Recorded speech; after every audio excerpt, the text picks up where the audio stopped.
Bien, buenas tardes.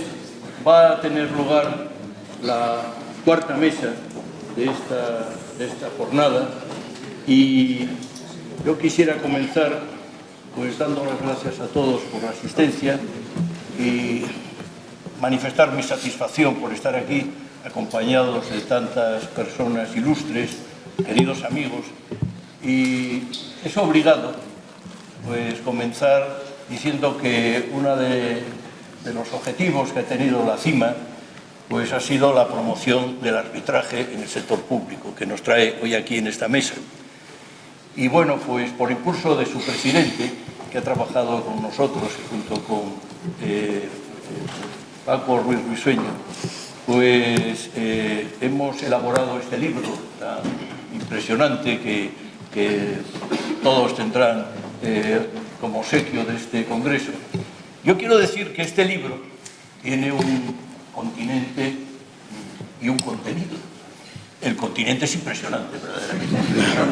La verdad es que es un libro de colección que además uno lo pone, además cabe, porque otros libros no entran en la estantería, este cabe perfectamente, pero también tiene un contenido esencial. Es decir, que desde luego no deja ni mucho menos en minusvalía al continente. Y además tiene un mensaje, que es lo que nosotros, lo que pretendía la CIMA, lo que pretendíamos con el libro, era no hacer un libro por hacer un libro, es decir, la importancia que tiene el arbitraje en el sector público, sino lanzar un mensaje de las posibilidades que tiene en España la arbitrabilidad en el sector público. Esta es la idea que nosotros queríamos trasladar aquí. Y entonces, pues, para nosotros fue muy fácil la composición de esta mesa porque todos los que participan en ella pues han escrito y han participado activamente. Hemos coincidido en congresos. Entonces, es fácil ver las líneas. Ha sido difícil coordinar a 40 autores, catedráticos, en la academia, abogados del Estado, es decir, abogados que no son del Estado, es decir, distintos colectivos que tienen sus peculiaridades y sobre todo imbuirles en una idea de decir, bueno, aquí no se trata de hablar sobre el arbitraje, sino de ver qué posibilidades hay sobre esta figura. Entonces, pues, uno de los problemas es de delimitación. Porque cuando se habla de arbitraje administrativo, arbitraje del sector público, se hace referencia a muchas cosas que son distintas, que no tienen nada que ver. Y entonces pues tenemos con nosotros una persona que dedicó muchas horas a deslindar todos estos conceptos a propósito de la realización de una extraordinaria tesis de doctorado, que luego pues también se tradujo, aparte en libro, pues en una serie de estudios sobre la jurisprudencia española. Entonces tenemos en nuestra mesa a Álvaro Soriano. Álvaro Soriano pues es asociado principal de Garrigues, doctor en Derecho, con esta magnífica tesis. Y yo le haría la pregunta primera. Yo rogaría que hablasen entre 6 y 8 minutos para poder distribuir el tiempo. La primera pregunta es, ¿qué diferencia hay entre el arbitraje administrativo y la actividad administrativa en materia arbitral? Yo creo que es un tema que nos puede deslindar para no entrar en cuestiones sobre si la Comisión Nacional de Mercados tiene un sistema arbitral, etcétera. ¿Qué diferencia hay? Porque nosotros lo que nos interesa aquí es el arbitraje administrativo con participación de la Administración, no la actividad administrativa arbitral, y esta es otra cosa distinta. Entonces, esta delimitación yo creo que es previa e importante. Adelante, Álvaro. Muchas gracias, José Carlos, distinguidos colegas y el resto del auditorio. Bueno, la pregunta es especialmente propicia, aunque quería empezar dando mi agradecimiento a CIMA, porque es verdad que hay muchos congresos de arbitraje, prueba de que goza de buena salud, pero no los hay tantos donde se hayan centrado especialmente en el arbitraje y el sector público, que en muchas ocasiones se ha considerado como el agua y el aceite. Me referiré al Estado, a la Administración pública, como una sinécdoque de toda la galaxia administrativa.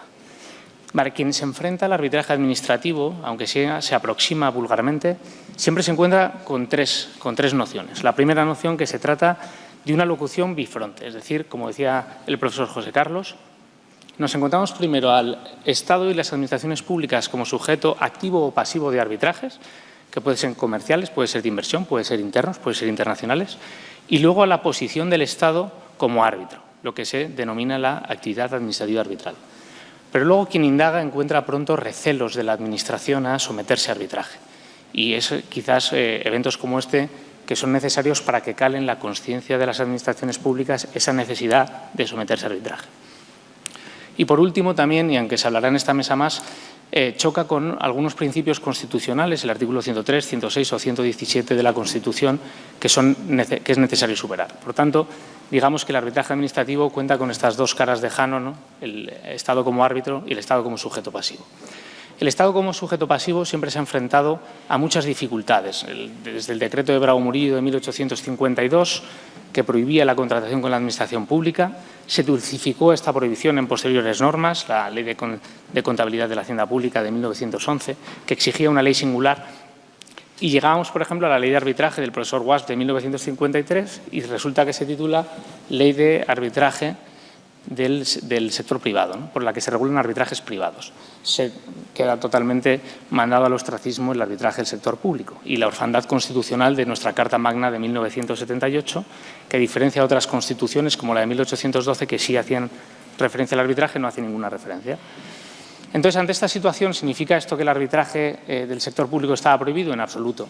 Y, de hecho, la prueba es que la Ley General Presupuestaria o la Ley de Patrimonio de las Administraciones Públicas prevé, con gruesos requisitos, eso sí, aprobación por Real Decreto, previo dictamen del Consejo de Estado en pleno, prevé esa posibilidad de que sí se sometan a arbitraje las administraciones. Estos requisitos sí son relevantes. De hecho, hay una sentencia del Tribunal Superior de Justicia de 30 de octubre del 19, complementada por auto de 4 de febrero del 2020, donde precisamente se anuló un laudo de esta institución y, como estamos entre amigos, diré que tengo bastantes reservas con esa decisión del TSJ y además publiqué ya un artículo sobre el tema, con lo cual está todo ya indicado, precisamente porque no se habían cumplido estos requisitos en el asunto de Gedesma contra Ocio Sotomayor. Pero una vez que se superan estos requisitos y uno indaga en nuestra legislación, comprueba, por ejemplo, que la Ley General Presupuestaria prevé en su artículo 98.3 que incluso la deuda pública pueda someterse a arbitraje. En ámbitos especialmente propicio, en mi opinión, para la Administración pública en arbitrajes es posiblemente de la contratación. Y aquí Xiol Ríos ha hablado esta mañana de que ha habido una regresión en la legislación de contratos del sector público. Mi opinión es bastante contraria, porque yo creo que al revés, que se puede interpretar perfectamente la norma de una forma distinta, y ahora me explicaré. La posición del Estado ha sido radicalmente distinta en contratación en el extranjero, porque desde 1965 se promovía que los contratos del Estado en el extranjero se sometiesen a arbitraje. Sin embargo, en el ámbito interno no se mencionaba una palabra. Y llegamos a la normativa de 2007 y el texto refundido de 2011, donde se indicaba en el artículo 50 que en el ámbito interno podrán someterse a arbitraje salvo las administraciones públicas. Claro, el abanico que dejaba era mínimo. Y definía en el artículo 3 cuál era el elenco de las administraciones públicas que no podían someterse a arbitraje. Claro, prácticamente quedaba reducido a las entidades públicas empresariales.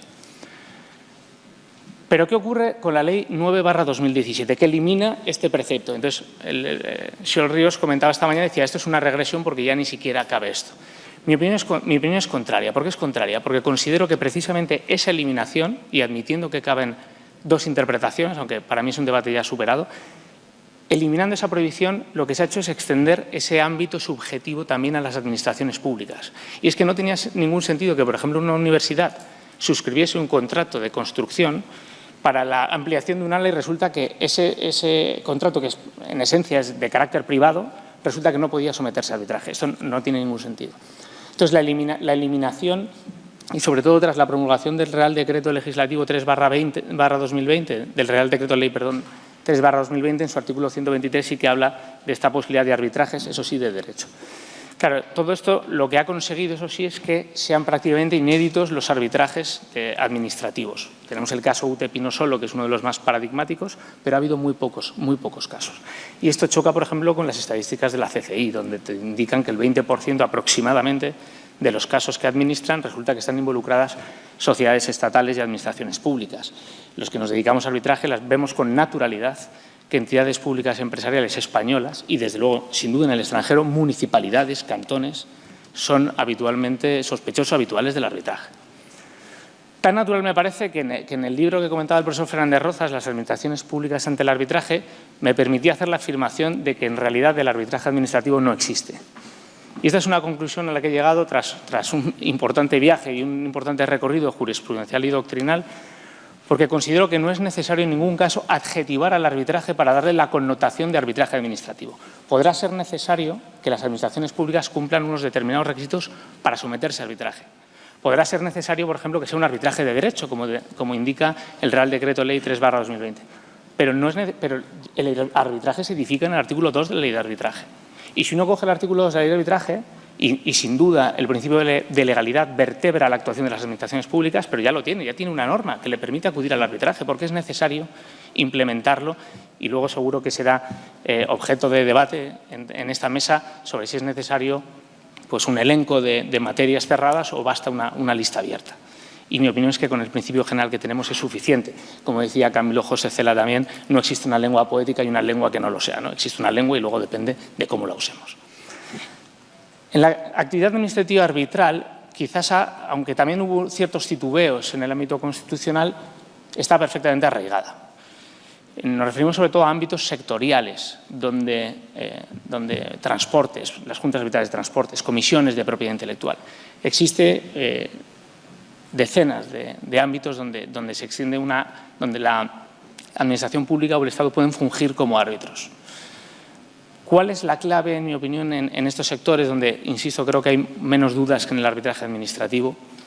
Para mí la clave está en que se tienen que cumplir 3 factores para que sea realmente un arbitraje, porque si uno se imbuye en toda esa panoplia de legislación encuentra numerosos términos de arbitraje que en realidad no lo son. Por ejemplo, el artículo 112 de la Ley 39/2015, que era el antiguo 107 de la Ley 30/92, eso no es un arbitraje. El sustituto de un recurso de alzada y reposición, eso no es un arbitraje, porque luego cabe un recurso contencioso administrativo. Por tanto, ahí el legislador no ha pretendido una sustitución de la jurisdicción contenciosa. En la actividad administrativa arbitral, sí. ¿Y qué 3 notas tiene que tener? Mi opinión, la primera de todas, voluntariedad de las partes, y de hecho el Tribunal Constitucional se ha pronunciado varias veces señalando y anulando preceptos que obligaban a acudir al arbitraje. Tiene que tener el laudo efectos de cosa juzgada y su revisión solo cabría por la vía de la acción de anulación ante el TSJ. Estas, para mí, son las 3 claves que tiene que tener para que estemos realmente ante un arbitraje. Y es que, en definitiva, y con esto concluyo, es cierto que existen normas, el legislador ha previsto normas para cuidar la relación jurídica de los particulares con las administraciones públicas, ha previsto incluso una jurisdicción contenciosa, pero esto no impide en absoluto que pueda despegar el arbitraje en este ámbito. Quizá el que mejor lo ha descrito fue Alfredo Bullard cuando definió en un artículo de 2007 que administración y arbitraje son enemigos íntimos, que me parece una frase genial. Y por eso también es bueno, yo creo, que congresos como este, donde se pueden llegar a conciliar polos tan opuestos como arbitraje y administraciones públicas. Muchas gracias. Muchas gracias, Álvaro. El tema de la delimitación previa es importante para saber dónde nos movemos. Y, claro, nuestro objetivo, el objetivo del libro, el objetivo de esta mesa y nuestro objetivo como Corte de Arbitraje es promocionar el arbitraje en el sector público. Y, obviamente, pues veremos cuál es la regulación. Ya has apuntado algunos aspectos de la regulación que hay en España. Lo que queremos es abundar más y ver las posibilidades. Pero para ver estas posibilidades es necesario saber lo que ocurre en nuestro entorno, ¿no? Eso que algunos llaman derecho comparado, ¿no? No sé lo que es decir, es un método, pero es lo que ocurre en otros países. Y, obviamente, pues en Europa pues hay, digamos, desarrollos. Por ejemplo, pues en el libro sale que en Portugal pues está desarrollado el arbitraje tributario, ¿no? Es decir, cosa que aquí, pues entonces cosas. Y entonces nosotros nos hemos guiado siempre por el derecho francés, que ha sido, digamos, el gran obstáculo. Digamos, siempre hemos sido fieles al modelo y a todas las sentencias que se plantearon negativamente frente al desarrollo del arbitraje administrativo. Y en América Latina pues también hay experiencias, buenas o malas. Y yo creo que antes de entrar en el sistema que nos rige, pues me gustaría que Antonio Hierro, pues que digamos es omnisciente, sabe de todo el arbitraje. A mí me vuelve loco porque siempre que estoy en algún coloquio sabe mucho más que yo, está muy al día y la verdad es que esto es muy meritorio, siempre me deja mal. Entonces, bueno, pues en este sentido, como erudito y como hombre estudioso, danos en 6 minutos, en 7 minutos, una visión de lo que pasa en nuestro entorno, tanto en Europa como en América. Antonio, gracias. Gracias, José Carlos, por tus palabras. Bueno, por supuesto, felicitaciones a CIMA, 35 años, no son pocos. Gracias por tus palabras y, sobre todo, por estar aquí presente moderando esta que es tu mesa. Él ha organizado absolutamente todo, nos asigna los temas y dirige como el gran director de orquesta que es. Empiezo por Álvaro. Suscribo la sugerencia, vamos a decir, de supresión del concepto arbitraje administrativo frente al arbitraje comercial. Volveremos, me imagino, sobre este tema. No te voy a hacer caso, José Carlos, en cuanto al tema que me propones, en el sentido de que no voy a hacer un repaso, un viaje por los distintos países del derecho comparado para ver exactamente en 5 o 6 minutos qué establece cada uno.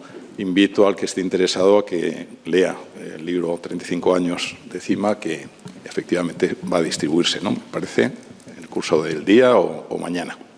Aquí están, me parece, los volúmenes a disposición, me dice el presidente de CIMA. En su lugar, lo que voy a hacer es algo que no he hecho nunca, y es recurrir a una experiencia profesional propia que yo creo que va a ser muy ilustrativa para saber exactamente de qué tratamos aquí y por qué a lo mejor efectivamente la distinción entre arbitraje administrativo y arbitraje comercial debe desterrarse de nuestras mentes. Hace 6 años, en octubre del 2018, lo recordaba Luis Felipe Castesana esta mañana, dictamos un laudo, arbitraje de construcción, sobre costes, básicamente, un contrato comercial entre una empresa nacional llamada Dianca, Diques y Astilleros Nacionales, empresa nacional de Venezuela, adscrita al Ministerio de Defensa, con un contratista, en ese caso una compañía alemana. Una reclamación de 100 millones de euros, sede en Madrid y derecho español de aplicación. Al mismo tiempo, con una diferencia de 2 semanas aproximadamente, yo dicté otro laudo en otro procedimiento arbitral, casi idéntico, como ahora veréis, donde la reclamación era de 500 millones de dólares, en vez de ser 3 árbitros españoles, porque en el primero nos acompañaba también Miguel Ángel Fernández Ballesteros, pues éramos un árbitro americano, otro brasileño y yo mismo, pero básicamente lo mismo, en el sentido de que el concepto que se reclamaba en el arbitraje de construcción eran los extracostes o sobrecostes, básicamente modificados de obra y obras adicionales sobre lo establecido en las especificaciones técnicas del contrato, en relación con 2 fragatas de guerra también de la República Bolivariana. La diferencia entre un arbitraje y el otro era que aquí había sido el propio Ministerio de Defensa de la República Bolivariana de Venezuela el que había organizado la licitación, a la que habían concurrido varias compañías, la Pardo Bazán incluida, y al final había resultado adjudicataria pues una compañía americana, Huntington Ingalls, que depende de Northrop Group, que es una de las grandes compañías, digamos, de armamento del mundo, ¿no? La principal proveedora de la Navy americana. Bien, 2 contratos idénticos, 2 arbitrajes muy similares, y la única diferencia era que en un caso, al estar en una empresa nacional, era un arbitraje comercial, y en otro caso, al estar directamente en la Administración del Estado, en la República Bolivariana de Venezuela, como a ellos les gusta. Durante todo el arbitraje tuvimos que añadir el adjetivo porque si no se ofendían y hacían una protesta formal. Cuando hablábamos de República de Venezuela. República Bolivariana de Venezuela, pues contrataba directamente. Bien, el primer procedimiento terminó pacíficamente, el segundo también, pero el terminar pacíficamente no significa que durante el procedimiento pues, no hubiera una batalla sin ley. Lo primero que nos encontramos en el procedimiento, que era un ad hoc con los 3 árbitros nombrados por la CCI, eso es una singularidad también, en el sentido de que no había un reglamento que nos regulara, era que había 2 sedes arbitrales en el procedimiento. Uno, Caracas, pero claro, al momento de sacar la licitación administrativa, y además eso es obligatorio por ley venezolana, hay que fijar Caracas como sede del arbitraje. Otra, Washington. ¿Por qué? Pues porque los americanos, que eran demandantes, al cabo de 2 meses, 3 meses de intentar sin éxito iniciar la reclamación vía arbitraje en Caracas, habían acudido a un juez americano, habían invocado el Day in Court, que dicen ellos, básicamente para justificar que no tienen una garantía del derecho de defensa adecuado, y habían solicitado al juez americano que cambiara la sede. El juez americano, aprovechando que la República Venezolana estaba defendida por, aparte de la Procuraduría, cuyo frente, abro paréntesis, al principio de todo estuvo la mujer de Maduro, que era la Procuradora General del Estado en el tiempo en que vivía todavía Chávez. Aparte, también estaba representada por un despacho americano especializado en defensa de Estados, que es Arnold & Porter, y entonces este despacho tenía sede precisamente en Washington. El juez americano notificó al despacho americano, representante de Venezuela, y le dijo: si en 15 días no se dice lo contrario, la sede del arbitraje pasará a ser Washington. Bien, Arnold & Porter, pobres ante esa coerción, no dijeron nada, y quedó fijado como nueva sede del arbitraje Washington. A la vista de lo cual, los 3 árbitros, en la primera reunión que tuvimos precisamente en Washington, pues llegamos a la conclusión de que teníamos que resolver este problema previo. Éramos 3 árbitros, como digo, americano, brasileño y español. A la vista de que teníamos que hacer una cosa tan importante, es lo último que hace un árbitro, cambiar la sede arbitral, yo creo que es lo único que no podemos hacer probablemente. Todo lo demás está permitido en muchos reglamentos, y aquí que era un reglamento, era un ad hoc, pues probablemente más difícil todavía. Pero bueno, se lo planteamos a las partes, les dijimos, aparte del idioma, que estaban disputando si español o español-inglés, al final acordamos español-inglés, les dijimos, bueno, pues las sedes, si nos permiten al tribunal arbitral, elegiremos una sede neutral. Igual fue nuestra sorpresa que nos contestaron las 2 partes diciendo que adelante. Entonces ya quedó deliberar con mis compañeros. Teníamos 4 sedes posibles.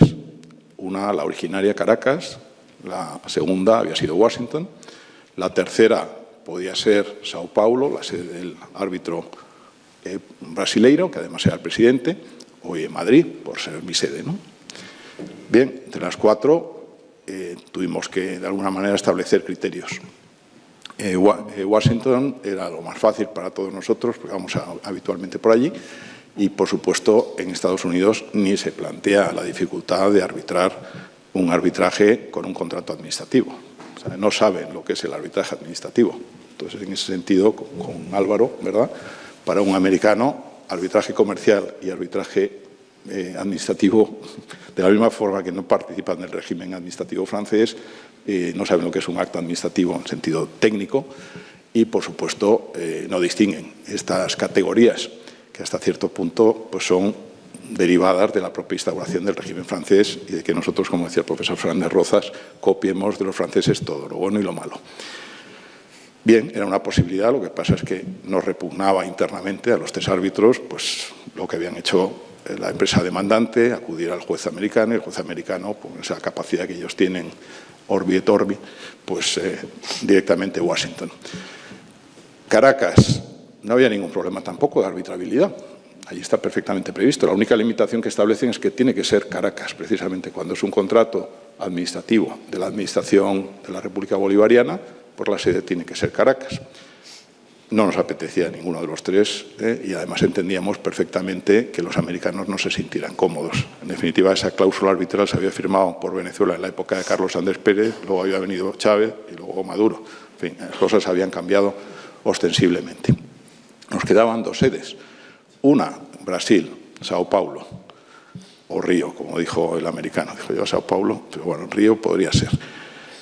Sao Paulo, Río, Brasil, en definitiva, acababan de cambiar la ley, el artículo 1 de la Ley de Arbitraje del 96, para añadir 2 párrafos. En esos 2 párrafos se contempla expresamente que la administración directa o indirecta, o sea, las administraciones públicas de base territorial o bien las empresas públicas, pueden dirimir sus controversias a través de arbitraje.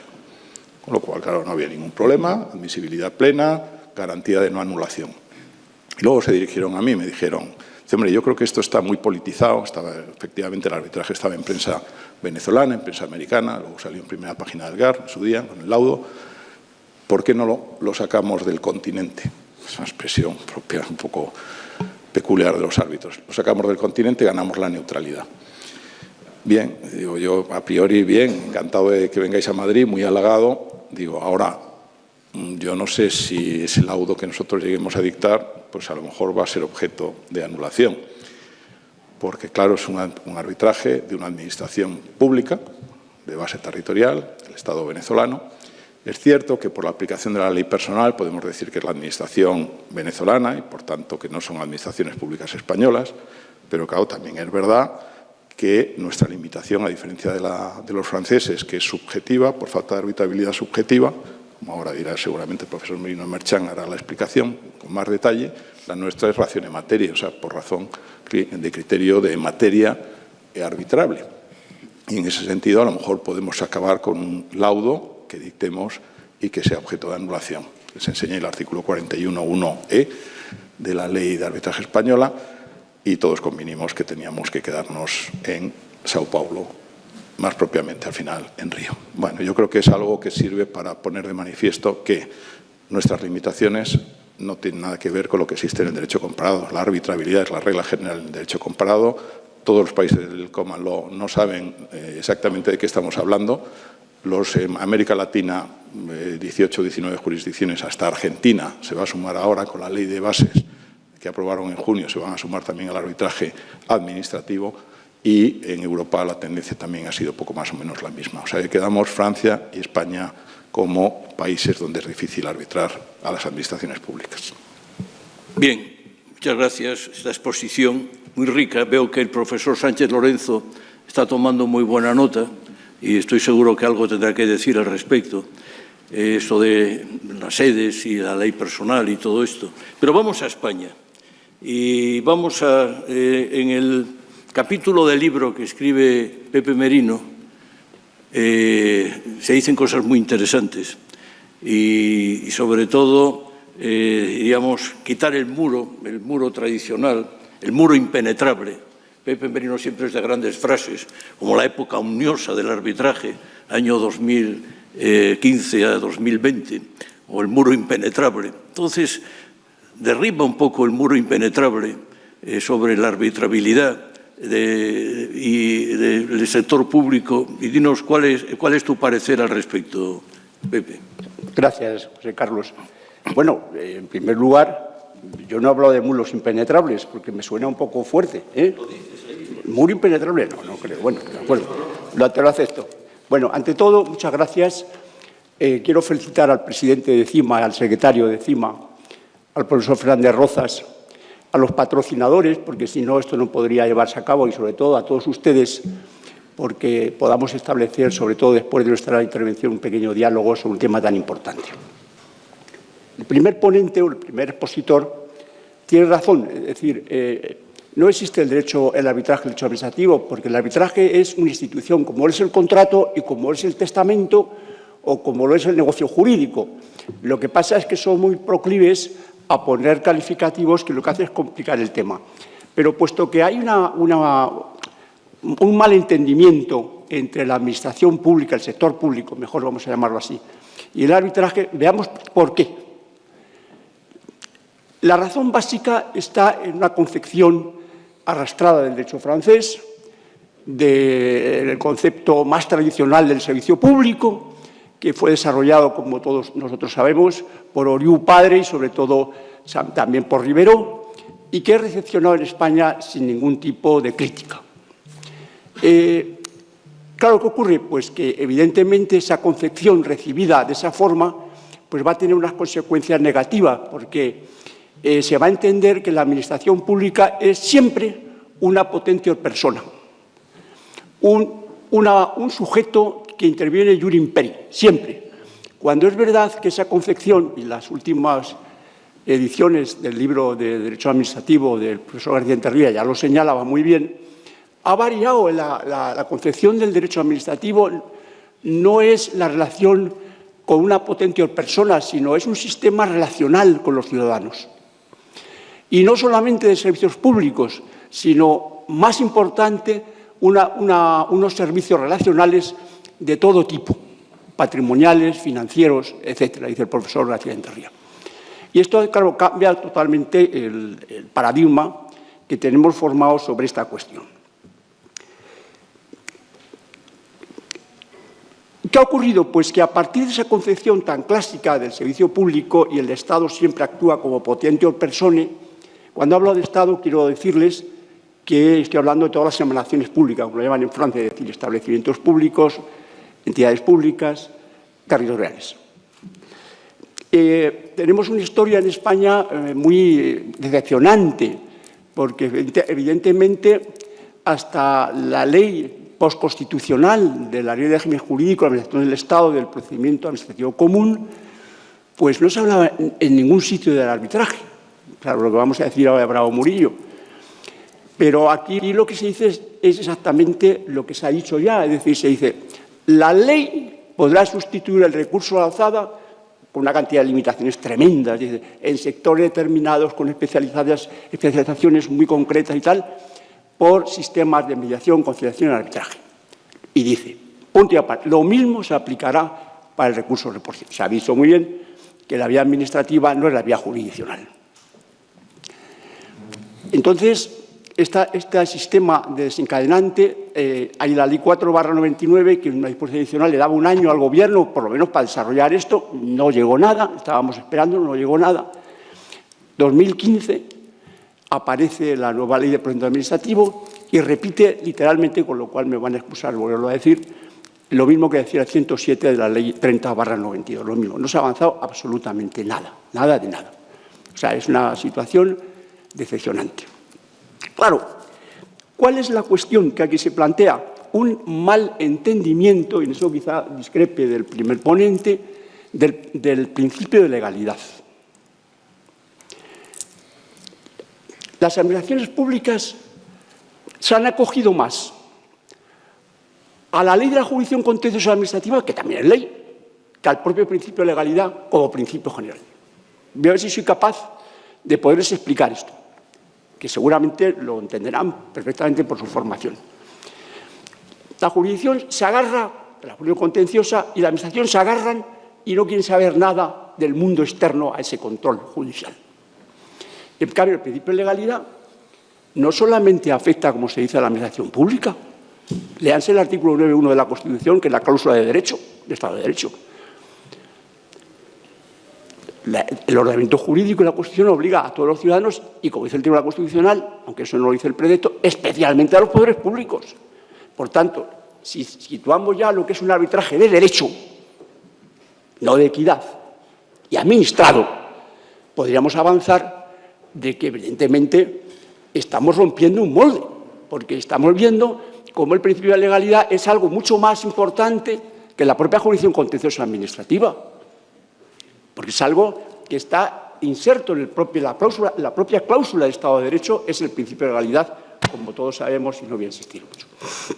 Claro, luego la ley de la jurisdicción contenciosa, en su última modificación, pues igual, establece un artículo, creo que es el 77, creo que es, que cuando hay un acuerdo entre las partes, pues el juez de lo contencioso, si observa que no hay perjuicio de terceros, que no van contra el ordenamiento jurídico y tampoco contra el interés público, puede certificar lo que las partes han llegado a ese acuerdo. Porque esto no es avanzar nada, esto está toda la vida, o sea, esto es una cosa elemental. Entonces, esta es la situación. ¿Cuál ha sido entonces, profundizando un poco más, decir, principio de legalidad, como principio nos afecta a todos, y no solamente la jurisdicción contenciosa? Lo digo porque se insiste mucho en que el 103, el 106, el 9.3 de la Constitución y sobre todo los administrativistas insisten en el tema, en las polémicas que tengo con ellos. No, es que la administración está sometida al principio de legalidad. Sí, como lo estoy yo, como lo está una empresa mercantil, exactamente igual. Veremos, en cambio, cómo la administración es verdad que tiene un ejercicio de potestades públicas. Amigos, son diferentes. Potestades públicas son indeclinables y son indisponibles, por lo menos hoy por hoy. Y yo podría aceptarlo también, lo acepto. La elaboración de un plan general de urbanismo no se puede dejar a un árbitro. Afecta a intereses muy generales y no hay dos partes en una controversia patrimonialmente definida. La potestad sancionadora tampoco. La delimitación de la zona marítimo terrestre tampoco. Y así sucesivamente. Esas son las potestades públicas que debemos dejarlas aparte. Bien, principio de legalidad para ellas, incluso jurisdicción contenciosa. Pero es que la Administración, hoy día, según lo que les acabo de decir del profesor García Enterría, pocos años antes de fallecer, su visión, y yo la comparto, lo cual no quiere decir que se comparta por todo el mundo, es un sistema relacional. Hoy no se entiende la Administración como simplemente como una potente persona, y la prueba ha estado el declive que ha sufrido el Estado en los arbitrajes comerciales internacionales, que aquí lo han citado, y los de inversión, lo acaba de citar el profesor.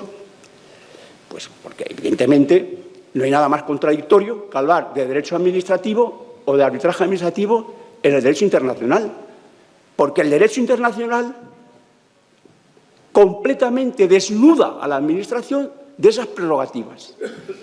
Y cuando la Administración tiene esas prerrogativas, es un sujeto, actúa con una personalidad jurídica. Eso lo hemos visto en el derecho internacional perfectamente y cada vez se avanza más en ese camino. Volvemos al interior de España. Hay dos razones, después de estudiarlo mucho este tema, que han sido muy negativas en el desarrollo en general del arbitraje en España, que es la atribución, la atribución imperativa de jurisdicción y la atribución imperativa del derecho aplicable.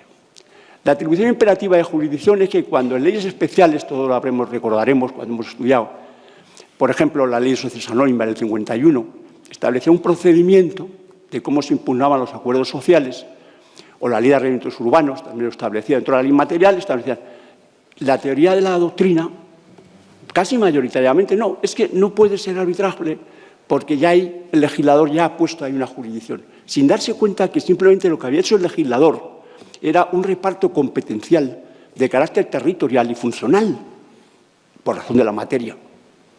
Por razón de la materia. Este paradigma se ha superado, afortunadamente, pero está como en las sociedades anónimas, ha tardado mucho, hasta el 2011, pero al final se ha impuesto, que no hay ningún problema para arbitrar los conflictos de las sociedades anónimas. El otro es más complejo, la atribución imperativa del derecho aplicable. Es decir, cuando una ley dice que esto es derecho necesario, ya no se puede arbitrar. Pues vamos a ver, si el árbitro es de equidad, no. Pero si el árbitro de derecho está sujeto a la ley. He dejado fuera las potestades públicas, lo digo para no confundirlos. Claro, todo esto nos lleva al punto que quería llegar, y es que al recibir el derecho francés de una manera tan completa, sin una reflexión de lo que ha sido nuestro derecho histórico, incluso en materia del sector público, antes de la aparición del derecho administrativo, después de la red Blanco, todo cambia. En Francia se monta la teoría del servicio público, y entonces, ¿por qué? Pues por una razón, porque en Francia, como ha señalado ya muy bien la persona que me ha precedido en uso de la palabra, hay una intervención subjetiva hacia la administración del Estado en su conjunto, Estado y emanaciones. ¿Por qué? Porque tanto el Código, yo me preocupo ir a vérmelo, tanto el Código Civil de 1804, el Código Napoleónico, magnífico código, como la Ley de Procedimiento Civil del año 1806, pero publicada en enero de 1807, ahí se decía taxativamente que bajo ningún concepto el Estado y sus emanaciones podían someterse a arbitraje. Eso, señores, no aparece, se lo puedo garantizar, en ninguna norma del derecho público español. Como bien ha dicho el primer ponente, Bravo Murillo tuvo la culpa, porque además por decreto rango inferior a la ley, por supuesto, viene a decir, pero también lo limita. Lo que pasa es que se ha hecho luego una cuestión de principios. Lo que decía Abraham Murillo en su decreto en 1952, de febrero, era que los bienes de la hacienda pública no pueden ser sometidos ni a mediación ni a arbitraje. Ahí se quedaba. ¿Qué ha pasado? Pues que a partir de ahí hay un sistema reflexivo. De esta prohibición absoluta se pasó a un sistema de habilitación legal, la Ley de Administración y Contabilidad del Estado del año 1911, perdón. Hacía una falta una ley, claro, para arbitrar una ley, pues la ley se tarda tiempo en hacerla. Se deshabilita todavía más, se hace una deshabilitación reglamentaria, la Ley del Patrimonio del Estado del 64, no, simplemente hace falta decreto con el dictamen favorable del Pleno del Consejo de Estado. El Consejo de Estado se reúne en el Pleno una vez al mes. Si es un arbitraje, como nos pasó en la sección octava con el tema, cuando yo estaba activo, de la Fundación Thyssen-Bornemisza, ellos no querían someter la entrega de la fundación, de los bienes, a un tribunal español. Lógico. El Estado español decía, sí, es que aquí no podemos movernos. Sí, bueno, se le buscó la fórmula esta, pero tardaron mucho tiempo porque el Gobierno tuvo que reunirse. Comisión de sus secretarios, Gobierno, o ir al Consejo de Estado en pleno y luego ya por fin dar el visto bueno. Claro, el patrón de la fundación decía, pero esto no, esto es todo lo contrario a la movilidad del derecho mercantil. Me llevo la fundación a otro lado. Afortunadamente no ha sido así. Por tanto, como no existe, y ya voy terminando, como no existe esa interdicción subjetiva, sino que es objetiva, se ha llegado a una situación en la que, bueno, con decreto y con esto del Consejo y la aprobación en pleno del Consejo de Estado, que sea un tema favorable, habilitante y favorable, las dos cosas además, pues se puede arbitrar. Y fuera de esto, pues fuera de esto hay que echar imaginación. Y yo aquí quería señalar algunos puntos esenciales. Primero, contratos del Estado, la ley, el texto refundido. Yo ahí no estoy muy de acuerdo contigo, porque creo que también, como yo esta mañana no he estado, yo creo que limita más que la antigua ley de contrato del sector público. Porque, claro, dice que se podrán someter al arbitraje, dice literalmente, las organizaciones e instituciones del sector público que no formen parte de la administración pública. O sea, lo ha dejado reducido a un sector muy pequeñito. Bueno, pero podría ser que habría que avanzar en este tema de una manera mucho más decidida. Lo que pasa es que no hay una voluntad. O sea, lo bueno de estos seminarios es crear una conciencia. Para que yo creo que salido de aquí a nadie le interesa, que es el problema. Por eso la crisis del arbitraje, una crisis gravísima. Gravísima. Para el PIB que tiene España, gravísima.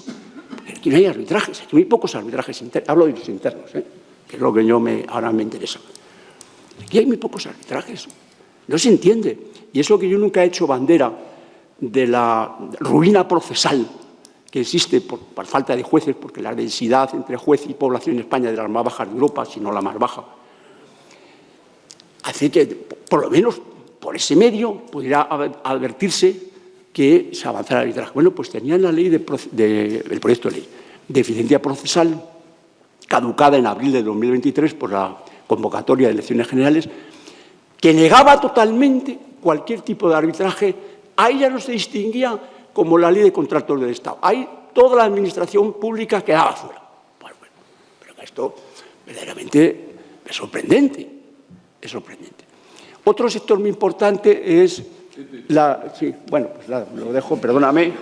No me la al revés. Sí. Bueno. Perdón. No sé quién está, pero me regañan. Bueno, entonces, muchas gracias. Nada. Yo no quiero hacer presentaciones porque tenemos muy poco tiempo. Todos son conocidos, todos los ponentes que hay aquí. Entonces podría estar aquí diciendo los del Estado, letrados de las Cortes, en fin, todos los méritos que tienen. Pero vamos, no se trata ahora de todos somos conocidos en este mundo.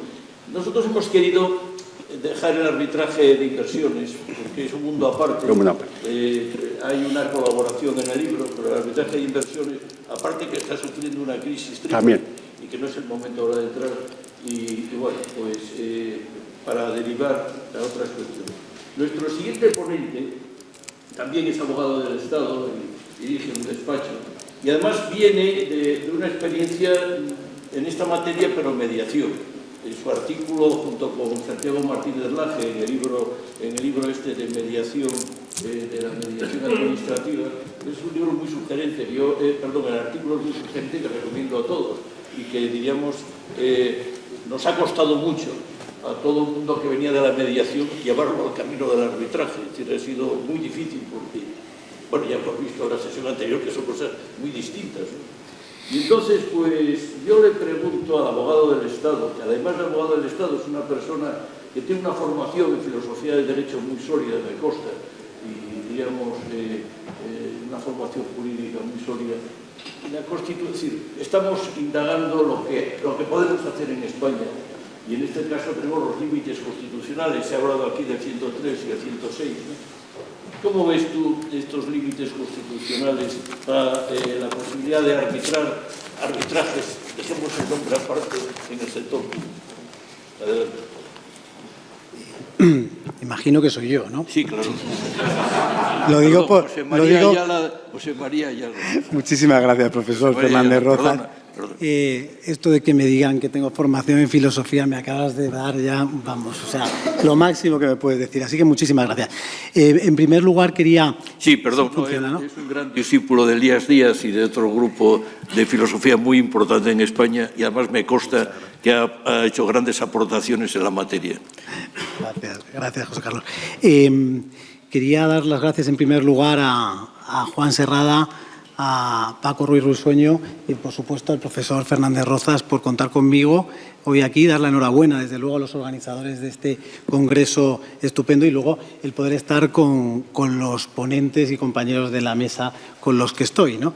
Entonces, lo primero que quería decir, porque me ha venido ahora a la cabeza con esto de la filosofía, es una cita de Goethe que decía aquello de que, bueno, lo decía de dos maneras. Decía que Dios castiga a los vanidosos concediéndole los deseos, o que los deseos son peligrosos porque a veces se cumplen. Entonces, el ataque que queremos hacer desde este punto de vista, y este era el artículo al que hacía referencia que hicimos, bueno, que fundamentalmente fue Santiago, pero que yo también colaboré en ese artículo que hicimos juntos en realidad, es el de partir de una experiencia que es que todo lo que es mediable, a ver si somos capaces de llevarlo al ámbito del arbitraje. Lo que sí que es verdad es que yo creo que hay dos grandes tipos de personajes y de personas en la vida. Una de ellas es el personaje de Melville, que para mí era uno de mis autores favoritos en un libro que se llama Bartleby, el escribiente, en un cuento que era maravilloso, en el cual era un pasante de un abogado del siglo XIX neoyorquino, que a partir de un momento determinado, cuando le empezaba a pedir cosas a su jefe, lo que decía era preferiría no hacerlo. Ese es un tipo de abogado que hay, que yo creo que es un mal abogado. Y luego hay el que persigue más bien a Malebranche, que si os acordáis era un discípulo aventajado de Descartes, que decía siempre que si no vemos a Dios de alguna manera no veríamos ninguna cosa. Y es ese arte del de alguna manera lo que tenemos que construir aquí. Yo no estoy tan seguro, me ha gustado mucho lo que decía Álvaro al principio de la ponencia, de romper ese concepto de arbitraje de derecho administrativo. Me encanta lo que dice Antonio Hierro, y es verdad que solamente en Francia y en España hay objeciones a este arbitraje de derecho administrativo, pero lo que tenemos que intentar es, de alguna manera, en ese arte de alguna manera, conseguir dar cabida al arbitraje de derecho administrativo, pero llamándole arbitraje de derecho administrativo, que tampoco pasa nada, porque la verdad es que las palabras son importantes y en ese sentido pues tampoco pasa nada por hablar de un arbitraje de derecho administrativo. Yo lo que sí que quiero partir es de un principio, y el principio es que la situación de los tribunales, y todos los que estamos aquí lo conocemos, es una situación muy complicada. Es muy complicada. En el ámbito contencioso administrativo tenemos que este año pasado, el 2023, entraron 227.000 asuntos. Bueno, mejor dicho, el 31 de diciembre del año 23 había 227.000 asuntos pendientes de solución, ¿no? Este año me imagino que serán 245.000, porque en vez de ser menos son más, ¿no? Entonces, ante esta situación algo hay que hacer. El proceso judicial es un proceso largo, es un proceso muy largo, no en el ámbito contencioso, pero el otro día estaba yo en Málaga, bueno, el otro día, todavía no ha salido la sentencia, pero fue el 2 de mayo, estaba yo en Málaga en un juicio mercantil que 2 de mayo del 2024 la demanda la puse en septiembre del año 2018. Luego quedará la apelación y quedará la casación y yo espero terminar este pleito. Eso es lo normal, no es un pleito. Entonces, tenemos que hacer algo ante este proceso lento, un proceso judicial que es además costoso no solamente económicamente, sino desde el punto de vista anímico, ¿no? Cada vez más vamos evolucionando a que no solamente nos importa la razón, sino que nos importa también mucho la emoción y nos interesa el deseo. Y entonces, desde este punto de vista también es importante solucionar los problemas y para ello pueden servir las formas alternativas de solución de conflictos, entre ellas el arbitraje y también, por supuesto, la mediación y también en el ámbito contencioso administrativo y en el ámbito público, en el derecho administrativo. Y finalmente hay un tercer principio esencial y es que no es eficaz siempre. El procedimiento judicial no siempre es eficaz porque hay una renuncia por parte de los poderes públicos a un principio básico que es la subjetividad. No quieren llegar al caso concreto. Entonces, si no se quiere llegar al caso concreto, es imposible que haya justicia. Hay eso que mi querido presidente del despacho, Santiago Martínez Laje, y maestro, dice que es la administración de justicia, que es algo completamente distinto de la justicia. Bueno, pues yo que soy partidario de que exista la justicia, no puede haberla porque no hay no llegan al caso concreto, ¿no? Decía Carl Smith que solamente en el caso concreto es donde hay verdadero contenido, y es verdad, donde alcanza verdaderamente el contenido, y en eso el arbitraje puede tener algo. ¿Qué problemas tiene el arbitraje en relación con el derecho administrativo? El problema que tiene básico y elemental es el del Estado de Derecho, en base al principio de legalidad, a un mal entendimiento del principio de legalidad. Otra cosa, y esto es un excursus, por favor, vamos a empezar, porque los que nos creemos de verdad esto del Estado de Derecho, siempre lo estamos utilizando, por lo menos yo desde un tiempo a esta parte lo veo que solamente lo utilizamos en un sentido meramente defensivo. Cuando queremos frenar algo, hablamos del Estado de Derecho, pero yo creo que hay que ponerlo en un valor de verdad, de que es un avance de las sociedades democráticas y de las democracias occidentales. En ese sentido hay que ponerlo en un sentido positivo. Pero ese principio de legalidad siempre ha sido el freno que se ha usado al arbitraje. En base al artículo 103.1 que citabas, el 106.1 de la Constitución, o el 9.1, o el propio 9.3 de la Constitución. Pero también es verdad que hay otros principios dentro de la propia Constitución que sí nos permiten ir a un arbitraje también en relación con la administración pública.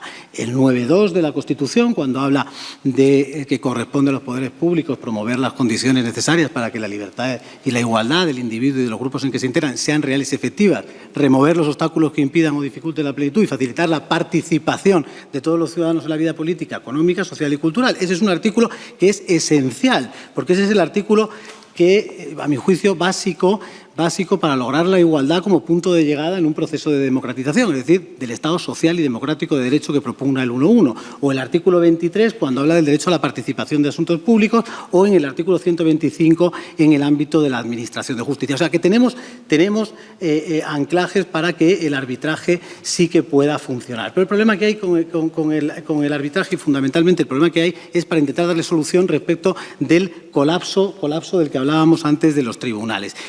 Los poderes públicos saben que hay un colapso y quieren darle solución. Y lo vemos, por ejemplo, en el Real Decreto Ley 6/2023, donde una de las formas de darle solución al colapso es, por ejemplo, quitar la limitación o la facultad de moderación de las costas que tenía el 139 de la Ley de lo Contencioso Administrativa en primera instancia. Y cuando quita eso, ¿qué está haciendo? Cargarse nada menos, no solamente el derecho a la tutela efectiva, sino el control de legalidad de los actos administrativos. Eso sí que va contra el principio de legalidad y va contra el Estado de Derecho, ¿no? Y va contra, antes citabais a García Enterría, que siempre hay que tenerlo en mente, ¿no? Y hace muchísimos años, en plena dictadura, hablaba de esa lucha contra las inmunidades del poder. Pues parece que volvemos otra vez, porque si dejamos determinados asuntos que no se juzgan, no hay control de los actos administrativos por parte de los jueces y tribunales. Pero desde el punto de vista del arbitraje, y esa es mi tesis que decía antes el profesor Fernández Rozas,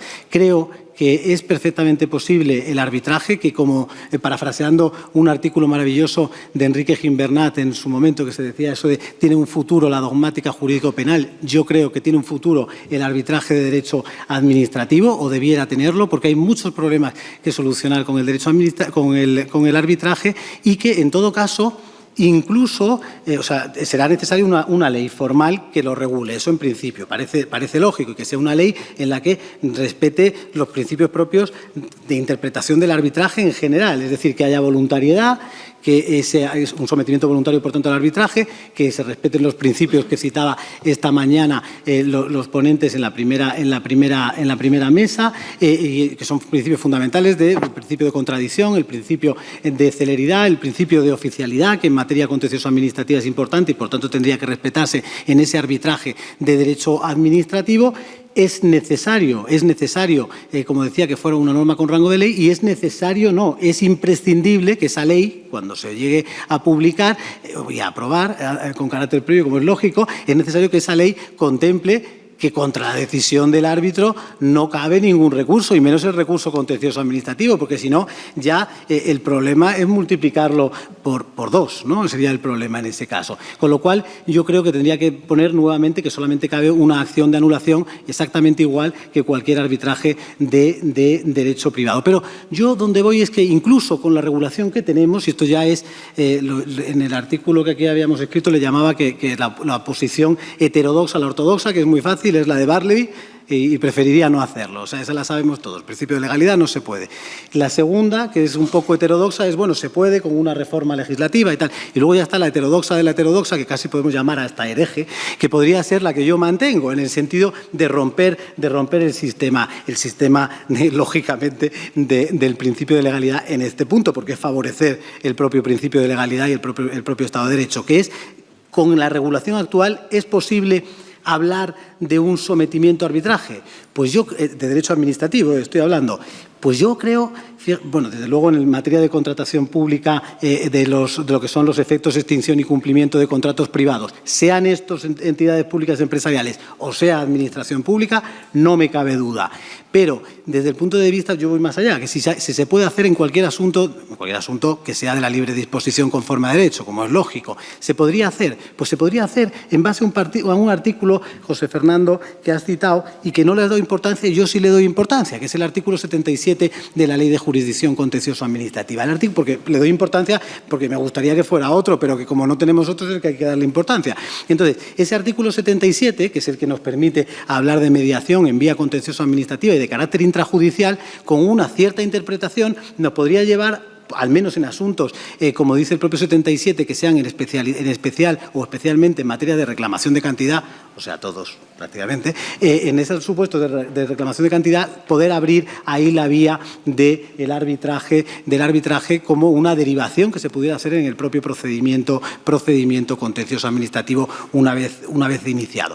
Termino la intervención inicial simplemente que no podemos confundir, como muchas veces se confunde, complejidad con imposibilidad, y que, como decía Meyer, nada es difícil para aquellos quienes lo desean. Así que... Muy bien, muchas gracias. Bien, pues hemos avanzado en la arbitrabilidad, vamos por buen camino, y entonces ahora vamos a ver las peculiaridades de determinadas modalidades de arbitraje en este sector. Y a Carlos Calvo Corbella, que es abogado del Estado, pero que es uno de los mayores expertos en arbitraje de construcción, pues tiene una gran experiencia en el sector dentro del libro. Estoy haciendo publicidad del libro, pero no. Pues la parte más importante es la contratación administrativa, los distintos sectores de la contratación administrativa cubiertos, pero uno de ellos es el sector de la construcción. Yo me gustaría que Juan Carlos nos hablase de estas peculiaridades del arbitraje en el sector de la construcción siempre que esté presente una administración. Adelante, pues. José Carlos, tu pregunta trasciende desde luego mis capacidades de respuesta, porque yo en realidad, y en base a mi participación en este libro, cuya participación agradezco al señor presidente, al señor secretario general de la CIMA aquí presentes, yo lo que querría es más bien hacer de una forma proustiana una indagación en búsqueda del arbitraje perdido, normalizado en materias de derecho público y en particular en materias de contratación, que podrían extenderse a la contratación de construcción, desde luego. Bien, y cuando digo normalizado me refiero no a un arbitraje cuya autorización esté sometida a un decreto del Consejo de Ministros, dictamen del Consejo de Estado en pleno o autorizado por la ley, como ha sido mencionado por José Fernando anteriormente.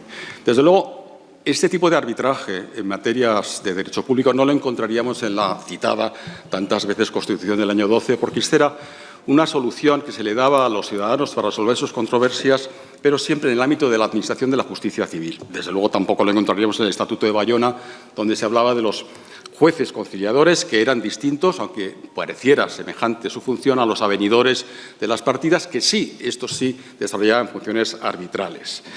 Y esto se debe a que, efectivamente, nuestro derecho es deudo o deudor del derecho francés, y la Constitución del año 12 lo que hace es recoger los principios que se establecieron en Francia desde el año 1791 hasta el año 1799, donde el arbitraje era igualmente una materia puramente civil. Bien, se ha citado el decreto Bravo-Murillo, el nefando decreto Bravo-Murillo, pero ahí tampoco encontraríamos nuestro arbitraje perdido, porque no quiere decir que hubiera habido un efectivo arbitraje en materia de contratación pública prohibido por este decreto y, por lo tanto, no susceptible de sometimiento en materia arbitral. Demos un salto en el tiempo, porque desde este decreto Bravo-Murillo, y salvando el paso de la Ley de Administración y Contabilidad de la Hacienda Pública del año 11, donde se establecía la ley como requisito de autorización de los arbitrajes, se regula la materia de contratación administrativa en su capítulo 5, que modifica un decreto del año 1952. Este decreto sustituido por el famoso decreto 923 del año 65, y tenemos nuestra más reciente, en el tiempo moderno, regulación en materia de contratación pública. Bien, en esta ley no se dice absolutamente nada en materia de arbitraje. Bien. Por lo tanto, cualquier tipo de controversia relativa a la contratación pública, incluso cuando tuviera por objeto la realización de construcciones, obra pública, por lo tanto, quedaría sometida a los requisitos que se ven no normalizados de autorización a través de una ley, porque en ese tiempo estaba vigente la Ley de Patrimonio del Estado, decreto 2022 del año 64, que seguía la ley para el arbitraje en materia de bienes y derechos de contenido patrimonial, y la Ley General Presupuestaria de entonces, la ley de Contabilidad del año 11, que exigía igualmente la ley. Hubo estímulos incitativos del sometimiento a arbitraje. Tenemos la ley modelo del año 85, tuvimos la recomendación del Consejo de Europa del año 88, igualmente la propia ley de arbitraje, la primera ley de arbitraje, la ley 36/1988, pero no hubo ningún tipo de reacción. Estas leyes, o esta ley última, no dio lugar a su extensión, a su aplicación en la materia pública. Llegamos al año 95, que es el siguiente hito en la evolución de la legislación en materia de contratación, la Ley 13/1995. Y en esta sí se dice que es susceptible de sometimiento en la materia de contratación pública, arbitraje, pero nos dice, lamentablemente, siempre que se someta a los requisitos establecidos en la Ley General Presupuestaria, que en ese momento hay que recordarlos, la Ley de 4 de enero del 77, que establece como requisito el decreto acordado en Consejo de Ministros pleno y también el Consejo de Estado en pleno. Por lo tanto, seguimos sin encontrar esta criatura especial que pretendemos saber, que deberemos descubrir, que es el arbitraje en materia de derecho público. Nueva incitación, la Ley 60/2003, es la ley reciente con la modificación del año 11, como todos sabemos, y muy posteriormente, 4 años después, la Ley 30/2007, la Ley de Contratos de Servicio Público, parece que va a introducir un cambio. Realmente no es esta ley la que introduce el cambio, fue una modificación posterior, la Ley 34/2010, la que introduce los artículos finales, el título sexto, y ahí se dice, por primera vez, que aquellas entidades del sector público que no fueran administraciones públicas podrían someter a arbitraje sus conflictos en cuanto a los efectos de cumplimiento de restricción de sus contratos, pero, eso sí, sometido a la Ley 60/2003. Tenemos el periodo, si queremos decirlo así, glorioso del arbitraje en materia de contratación pública de la legislación reciente española. Y esto se corrobora, como no podía ser de otra forma, por el Real Decreto Legislativo 3/2011, que culmina este proceso del año 2007. Bien, el siguiente hito es el año 2017, que es la ley vigente, la Ley 9/2017. De nuevo el silencio. Nos encontramos en una situación semejante a la del año 1965. No hay ninguna mención al arbitraje, exceptuado lo que esta mañana ha dado lugar a que el magistrado Sion nos dijera que, desde luego, parece que al Estado no le gusta el arbitraje, dado que solamente cuando se formalicen o ejecuten contratos en el extranjero, en ese caso sí, para evitar el sometimiento al control de los tribunales judiciales de los países receptores de las obras que se ejecutan en los mismos, podrá aceptar, podrá incluso desear el sometimiento al arbitraje, pero no cuando contrate con empresas españolas. Bien, ¿cuál sería el posible drama del arbitraje en materia de derecho público, que tenemos un terrible artículo 27, que es en el que se establece la distribución jurisdiccional sobre cómo se regulan, en particular, los efectos, cumplimiento y extinción de aquellos contratos privados que celebren ¿quiénes? Las entidades del sector público que no sean poderes adjudicadores y cualesquiera poderes adjudicadores, incluso aquellos que sean administraciones públicas, con lo cual prácticamente hemos hecho saltar por los aires, siempre y cuando consideráramos que esta distribución jurisdiccional no es excluyente de un sometimiento a arbitraje, evidentemente, salvo aquellos que, como no, exijan o estén autorizados por un decreto del Consejo de Ministros periodizando del Consejo de Estado. Bien. Alguien nos dirá, bueno, tenemos el recurso de los negocios excluidos, es un catálogo importante, pero hay que recordar que la compraventa, permuta, arrendamiento de bienes inmuebles, valores negociables, propiedades incorporales, pues estarían sometidos a los requisitos de la Ley General Presupuestaria, que en ese caso es la Ley 47/2003, que exige de nuevo que pues el decreto del Consejo de Ministros ha acordado previo dictamen del Consejo de Estado en pleno. El decreto Ley 3/2020, que ha sido citado, no me parece que sea satisfactorio porque en estos sectores, que aplica solamente a los poderes adjudicadores que no sean administraciones públicas, agua, gas, electricidad, transportes, cuando el órgano colegiado arbitral previsto en los pliegos que vaya a resolver la controversia no pueda ser designado por falta de acuerdo de las partes, ¿quién resuelve ese arbitraje? Pues para nuestro estupor lo resuelven los tribunales especiales en materia de contratación, que no son precisamente algo que podríamos considerar propio del arbitraje. Bien, podríamos decir, bueno, tenemos la libertad de pactos. La libertad de pactos es ese principio fontanal del que surge, como se ha dicho desde siempre, en aras del principio de libertad, la dignidad de la persona humana, se decía esta mañana, el artículo 10 de la Constitución, el principio de justicia universal, lo que se desee. Bien, libertad de pactos la hubo también como norma en el decreto del año 65, en las normas posteriores, y no por esto se consideró que esa libertad de pactos en abstracto podía justificar el sometimiento a arbitraje de las controversias que afectaran a la materia pública.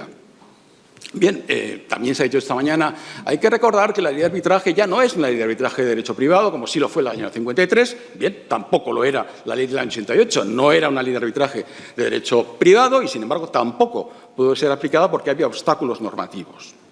Entonces, yo voy a ir aquí a lo que considero más propiamente mi aportación. La pregunta de ¿qué es lo que explica o que puede explicar este viaje a ninguna parte, puesto que íbamos en búsqueda del arbitraje en materia de derecho público, hemos encontrado con que prácticamente casi hemos perdido el arbitraje en aquellas cuestiones privadas en las que puedan ser parte interviniente entidades públicas o entidades del sector público, lo cual es una enorme paradoja.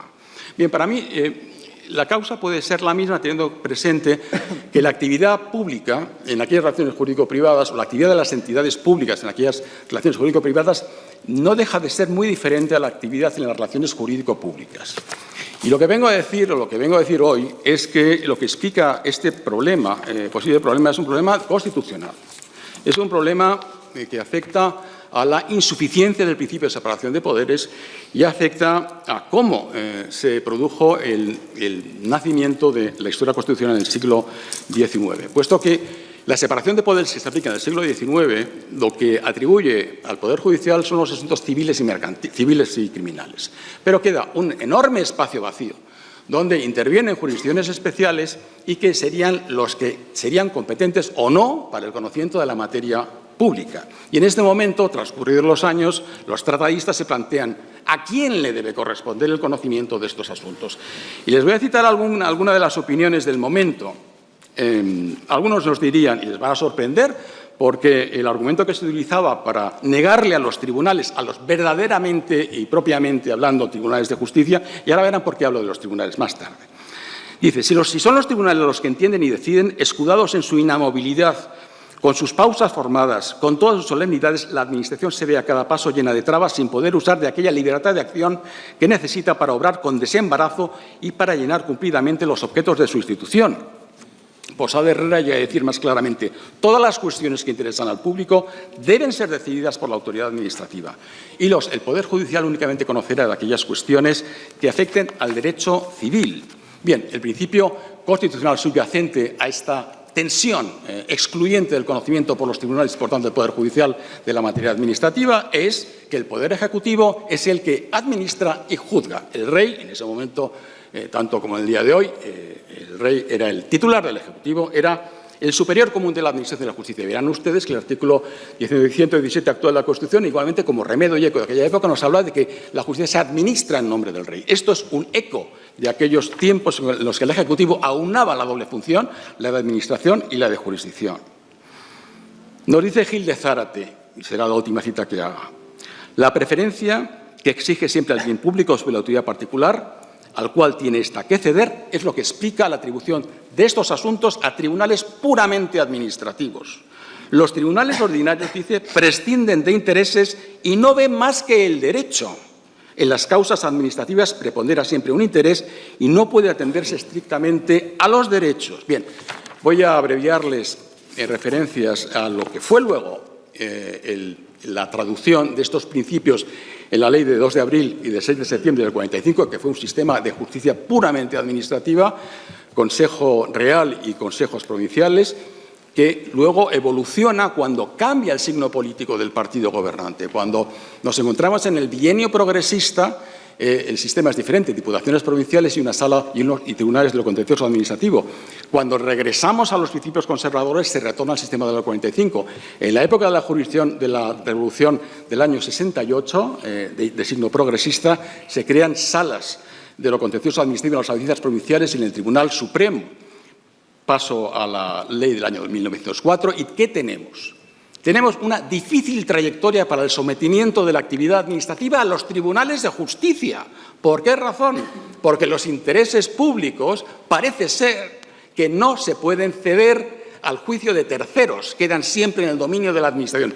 Y yo os digo, señores, si ha sido tan difícil, prácticamente imposible, y José María y nosotros que litigamos y que hemos litigado mucho en la jurisdicción contenciosa administrativa, no creo que esté, y si está, que me disculpe, señor presidente de la Sala de Contencioso que ha intervenido esta mañana, lo pasamos muy mal porque la legalidad a veces huelga por su ausencia y es ese interés público, un concepto jurídico determinado aprendíamos en el pasado, que parece ser que sustituye a la legalidad, lo que convierte en imposible en ocasiones, porque si los tribunales no han podido ahormar la materia administrativa y ha tenido que subsistir bajo la apariencia de unidad de fueros un tribunal o una jurisdicción contenciosa administrativa que es dudosa desde mi punto de vista, y discúlpeme por esta opinión, la pregunta, ¿cómo podrá un particular dictar y declarar el interés público? Y por particular me refiero evidentemente a los árbitros. Bien, para ser optimista diría simplemente una cosa, bueno, y no hay mayor interés público que la observancia de la legalidad.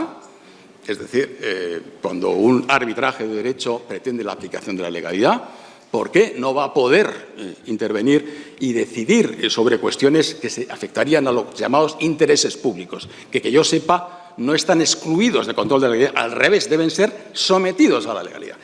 Y la única duda sería entonces si las decisiones de los tribunales, por el hecho de ser limitadamente susceptibles de impugnación, garantizan la aplicación de las leyes. Parece ser que la Unión Europea tiene alguna duda sobre este punto. Yo, personalmente, no. Muchas gracias. Bien, pues vamos avanzando en las posibilidades y entonces pues nos queda un ponente que es Pedro Ramón y Cazal, abogado del Estado aragonés y además pues digamos, director de un despacho modélico. Yo tengo las mejores referencias de este despacho por muchas razones. Entonces es una persona que nos podría seguir avanzando en estas posibilidades del arbitraje fuera de la contratación. ¿Qué sectores ves tú que se puede introducir? Luego, una vez que acabes tu exposición, haré una pregunta a la mesa, pero una pregunta imperativa, si la respondemos sí o no, pero digamos, que no se evada. Luego apretaremos. Pero la pregunta es, ¿qué más posibilidades, aparte del sector de la contratación, que se ha apuntado? Gracias. Primero, felicitar a la Corte en la persona de su presidente y de su secretario. Hace 35 años que la fundamos y recordaba aquello que dijo una vez Groucho Marx: estoy harto, cansado de ver gente muy mayor que antes tenía mi edad. Pero hasta aquí hemos llegado y creo que con una buena trayectoria. Bueno, lo mejor de ser último es que es que hay muy poco que decir. Algo diré, porque algo tengo que decir, pero sin duda no con la pasión de mis predecesores. Álvaro decía que el arbitraje de derecho público no existe. No es verdad, existe. Existe en la razón. Hegel decía que solo lo racional es real y en la medida en que existe en nuestras cabezas, y solo en esa medida, el arbitraje de derecho público existe. ¿Por qué en la práctica no existe el arbitraje de derecho público? Por la propia estima del principio de legalidad. El quid es el principio de legalidad. Esto lo ha señalado don José Fernando Merino muy acertadamente. No nos engañemos. La mala interpretación o el mal concepto de la legalidad que tienen los administradores públicos y, por emanación de ellos, los legisladores de todas las épocas. El administrador público dicta actos de imperio, pero no es Napoleón. No obstante, por regla general, se consideran algo parecido a Napoleón, y no son Napoleón. Yo fui subdirector general de recursos en mi vida activa como abogado del Estado de Hacienda. Primero de Hacienda y luego de Economía, Hacienda y Comercio. Por cierto, ganando lo mismo, pero 3 ministerios en la persona de Miguel Boyer. Recuerdo que yo propuse al subsecretario, al ministro, la estimación de un recurso bastante obvio contra el reglamento, ni más ni menos que del impuesto de sociedades, que había sido elaborado cuidadosamente por grandes hacendistas de la época, y entonces lo sabía, probablemente más que ahora, y están en la memoria de todos. Pero había 2 artículos donde se había incurrido en quiebra del principio de reserva de ley, manifiestamente. Y yo le dije al subsecretario, esto lo vamos a perder en los tribunales, más vale que lo estimemos. Fue a ver al director general de los tributos, que estaba orgullosísimo del reglamento que se había publicado, evidentemente. Digo que de ninguna manera lo rectificaban. La pregunta siguiente del subsecretario fue: ¿cuánto crees que tardará los tribunales en resolver esta cuestión? 3 años, quizás 4 años. Ningún problema. No estimamos el recurso.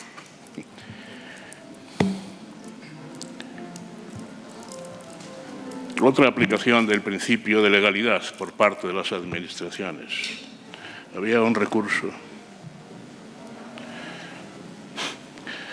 contra la aplicación del principio de precios autorizados, del régimen de precios autorizados a los seguros médicos. Muy fácil de resolver. Es contrastar la norma con la realidad. El decreto tenía 100 y pico actividades que estaban sujetas a precios autorizados, y entre ellas no estaban los seguros médicos. Bueno, hubo que estimar, se estimó. La OCU, la Organización de Consumidores y Usuarios, también con su interpretación de la legalidad, esta vez por parte de los administrados, o lo que sea la OCU, amenazó al ministro y a mí con querellarse por prevaricación.